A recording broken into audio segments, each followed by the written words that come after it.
Bonjour tout le monde, dans la capsule d'aujourd'hui, on va étudier ensemble le concept de neutralité monétaire. Donc, qu'est-ce que le concept de neutralité monétaire? Eh bien, c'est un concept qui nous dit qu'une augmentation de la masse monétaire ne devrait pas avoir de conséquences réelles sur l'économie. Donc, comment est-ce qu'on va faire pour analyser ça ensemble? Eh bien, on va le faire à l'aide de notre modèle ISLM. Donc, le modèle ISLM, c'est un modèle macroéconomique. C'est un modèle macroéconomique qui nous permet d'expliquer les deux grands marchés dans l'économie, c'est-à-dire le marché des biens et services et le marché de la monnaie, et qui nous permet de trouver la production économique qui permet à ces deux marchés-là d'être simultanément en équilibre. Donc, c'est un marché qui met en relation, en fait, le niveau des taux d'intérêt la, et la production économique au pays. Et vous avez deux courbes. Vous avez la courbe BS et vous avez la courbe LM. Donc, si vous n'êtes pas familier avec ces courbes-là, je vous invite à aller voir dans ma chaîne de vidéos sur les concepts macroéconomiques. Je discute beaucoup de la courbe ISLM, donc j'explique d'où proviennent chacune de ces courbes-là et comment vous pouvez les obtenir. Donc, c'est important, pour être capable de discuter de neutralité monétaire, c'est important d'avoir une certaine compréhension du modèle ISLM. Donc, si ce n'est pas le cas, je vous invite à y aller. Sinon, vous pouvez toujours rester et essayer de suivre avec moi la vidéo. Je vais essayer d'être très succinct et très succinct, pardon, et très direct, très clair dans mes explications. Mais c'est sûr que si vous ne connaissez pas le modèle, ça vous complique la tâche grandement. Donc, j'ai une courbe IS qui représente l'équilibre sur mon marché des biens et services. On voit clairement que la production économique est très élevée, les taux d'intérêt doivent être faibles sur mon marché des biens et services pour euh, s'assurer que le niveau d'épargne soit accepté par le marché. Donc, quand la production est très élevée, vous avez beaucoup d'argent à épargner.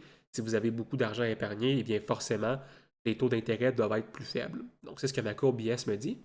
Et vous avez une courbe LM, et la courbe qui justifie, qui vous donne la relation entre les taux d'intérêt et le niveau de production pour que le marché de la monnaie soit toujours en équilibre.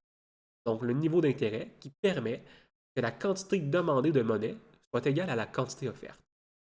Donc, c'est ma courbe LM. Et j'ai un équilibre macroéconomique dans tout ça qui se situe au croisement de ma courbe IS et de ma courbe LM. Je vais appeler ce croisement-là le PIB étoile, donc le PIB d'équilibre. Génial. Donc ici, j'ai mon analyse. La question qu'on se pose ensemble, c'est la suivante. Comment une augmentation de la masse monétaire affecte l'équilibre macroéconomique? Si j'ai une augmentation de ma masse monétaire, comment est-ce que ça l'affecte mes deux marchés? On va se poser la question. D'abord, est-ce que ça affecte le marché des biens et services? Est-ce que parce que vous avez plus d'argent dans l'économie, ça change votre équilibre sur le marché des biens et services? La réponse, c'est pas évident. C'est pas évident, et on va dire donc que non. Le marché qui est très clairement affecté par, euh, par la quantité d'argent dans l'économie, c'est bel et bien le marché LM, le marché de la monnaie. On a un marché expressément pour analyser la quantité de monnaie dans l'économie, l'effet en fait de la monnaie, de l'offre et de la demande de monnaie. Donc on va s'en servir. Comment est-ce que le marché LM est affecté par une augmentation de la masse monétaire? Eh bien, pour faire ça, on peut aller regarder comment est-ce qu'on dérive notre courbe LM. Donc, c'est la courbe qui est dérivée par l'équilibre entre l'offre de monnaie, la quantité demandée de monnaie et la quantité offerte de monnaie. Sur l'axe des Y, j'ai les taux d'intérêt et sur l'axe des X, j'ai ma masse monétaire. Naturellement, j'ai mon offre de monnaie qui est déterminée par qui? Qui est déterminée par la banque centrale. La banque centrale du pays détermine combien de monnaie il y a dans l'économie. Et ici, on va faire une petite distinction. On ne s'intéresse pas juste à la quantité de monnaie brute qu'il y a dans l'économie, on s'intéresse à la quantité de monnaie, à la masse monétaire réelle. Donc, divisé par le niveau des prix. Qu'est-ce que ça veut dire? Bien, ça veut dire que si par exemple les prix augmentent beaucoup et que la masse monétaire ne change pas, bien, au final, c'est comme si vous aviez un petit peu moins d'argent dans vos poches. La valeur, le pouvoir d'achat de votre dollar aurait diminué si les prix augmentent. Donc, ce qu'on regarde vraiment ici, quand on regarde l'offre monétaire, on regarde le pouvoir d'achat de la monnaie. C'est vraiment ce qu'on essaie de regarder ici. Et vous avez naturellement une demande pour la monnaie, qui est une fonction négative du niveau des taux d'intérêt. Donc, lorsque les taux d'intérêt sont très faibles, vous allez vouloir conserver beaucoup d'argent. Hein, pourquoi est-ce que vous risqueriez de placer votre argent dans des actifs financiers? Pourquoi est-ce que vous risqueriez de mettre votre argent dans des actifs financiers quand les taux d'intérêt sont faibles? Quand vous pouvez juste prendre votre argent et la garder cachée en dessous de votre matelas.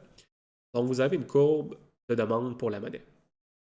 Qu'est-ce qu'une augmentation de la masse monétaire fait changer? Est-ce qu'une augmentation de la masse monétaire fait changer la demande pour la monnaie?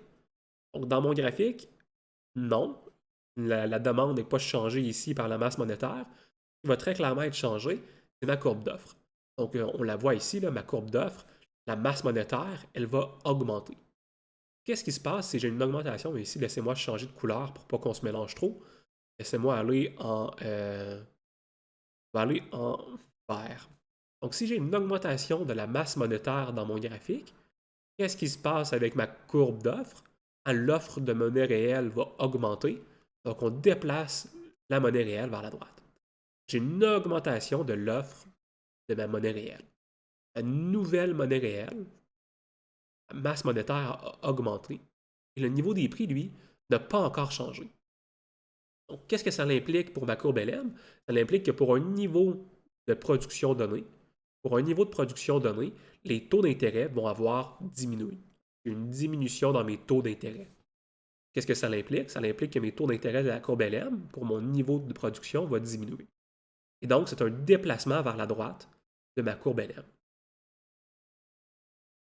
Retournons voir la première conséquence, une augmentation de la courbe LM, de la masse monétaire fait augmenter l'offre de monnaie.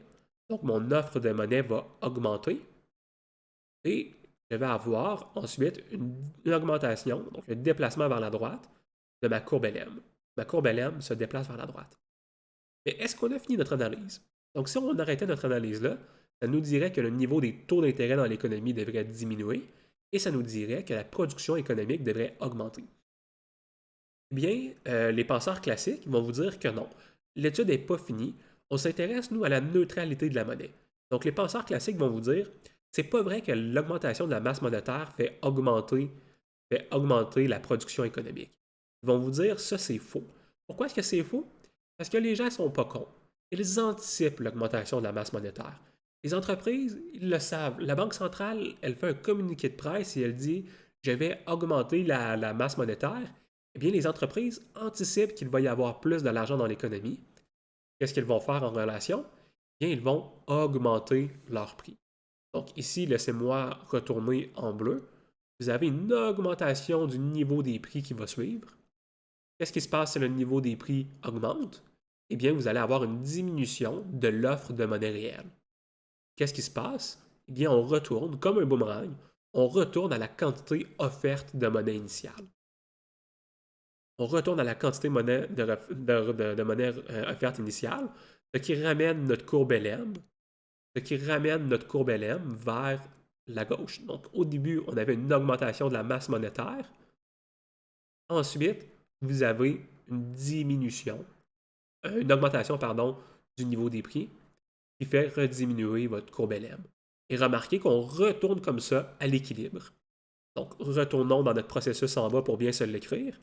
Donc, l'augmentation de la courbe LM ici va engendrer éventuellement une augmentation du niveau des prix, ou plutôt, je vais aller faire ici une deuxième conséquence. Donc, l'augmentation de la masse monétaire fait augmenter le niveau des prix, et l'augmentation du niveau des prix apporte une diminution de la courbe LM. Donc, globalement, on a eu une augmentation de la courbe LM, on a eu une diminution de la courbe LM, et donc au neutre, ça nous dit que la courbe LM ne change pas. D'où la neutralité de la politique monétaire. Notez ici qu'on fait une hypothèse importante. On fait l'hypothèse que les entreprises sont capables d'anticiper l'augmentation de la masse monétaire. Si les entreprises n'anticipent pas la masse monétaire, si la Banque centrale, elle cache bien son jeu, elle ne le dit pas aux entreprises, elle ne dit pas aux entreprises qu'elle va changer la masse monétaire, eh bien là, on peut s'attendre. On peut s'attendre à un changement macroéconomique, du moins le temps que les entreprises comprennent ce qui se passe et qu'elles changent leur niveau des prix. Donc, une fois de plus, vous avez une grande différence ici entre l'économie keynésienne et l'économie classique, qui vous dit la vitesse d'adaptation du niveau des prix va être très importante. Donc, les classiques vont vous dire que la politique monétaire est neutre parce que les entreprises sont capables d'anticiper correctement les changements de masse monétaire. Et les keynésiens vont vous dire, eh bien, pas forcément. Si les entreprises ne sont pas capables de bien anticiper les changements dans la masse monétaire, eh bien, à court terme, vous pouvez effectivement avoir une augmentation de la productivité, de la production économique, suivant un changement dans la masse monétaire. J'espère que ça a clarifié pour vous le concept de neutralité monétaire. Si vous avez des questions, n'hésitez pas à les laisser dans les commentaires. Ça va me faire plaisir à moi ou à un de vos collègues qui écoutent la vidéo de répondre à vos questions.